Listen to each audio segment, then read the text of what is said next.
a year, often in uninhabited areas, thank goodness, like Siberia. But here's yet the Bay Area. Not always. Look at this. Look what people were treated to. And if you've ever driven across the desert, I'm sure many of us have, and you're out in Arizona near the Meteor crater, not too far from Flagstaff, Arizona, you see the massive Meteor crater there. So this happens. And it happens on a regular basis, and now we have more cameras in the sky. And Dave Mosher from Popular Science was on a little bit a while ago, and he was talking about how prevalent this is, and a lot of cameras trained in the sky. Listen. This particular event was one that injured more people than anybody has ever known about.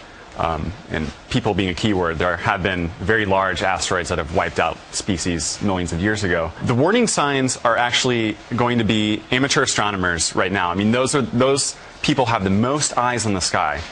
Even NASA is looking at the skies, but in terms of sheer numbers, there are lots of people out in their backyards with telescopes looking up at the sky, and this, the asteroid that missed us, in fact, was discovered by an amateur.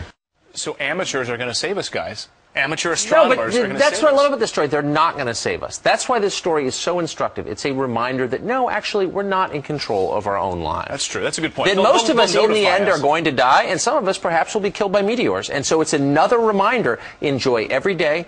Don't waste a second. And don't worry about things you can't control. But wait a second. Wait a second. Look at the dinosaurs, don't we get Sally. you know this, do we get a little warning? Do we know 2 hours before a meteor is coming so I can scramble out of the way? Well, that's what Dave was talking There's about. no escape alley. Come on. I will drive as fast as I can here's in the other direction. In Russia, many people were hurt by all this flying glass. They were up in these office buildings, right? So all the pressure from the windows blew out. They had to be rushed to the hospital. 1,200 people were hurt. So if we had a warning that something like this was happening, we could perhaps seek some shelter, like a tornado. Yes, Tucker, I think so. With all the cameras in the sky, I think that we're getting warnings, and we don't have to be incinerated by an asteroid. Look, if you get killed by a meteor, that's cool. There's not. It's so much cooler than dying of a conventional illness. No, I'm not even joking. I know Life has 100% mortality rates. The question is not if, it's when.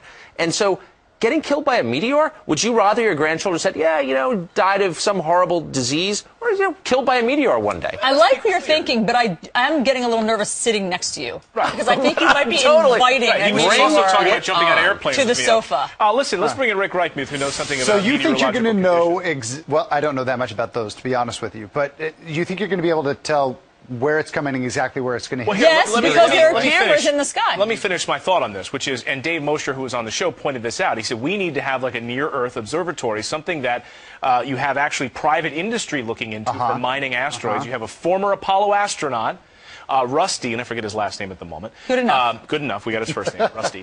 He wants to build actually a near-Earth observatory. We can actually spot these objects. All right, so Tucker, I'm with you. Oh, okay, guys. In this town, you've got 15 minutes to get out of the way. Then what happens? I just run from the studio. Nothing. Yeah, you and everybody else in that town. More people are going to die trying to get out of the way. Exactly. I'm with you, Tucker.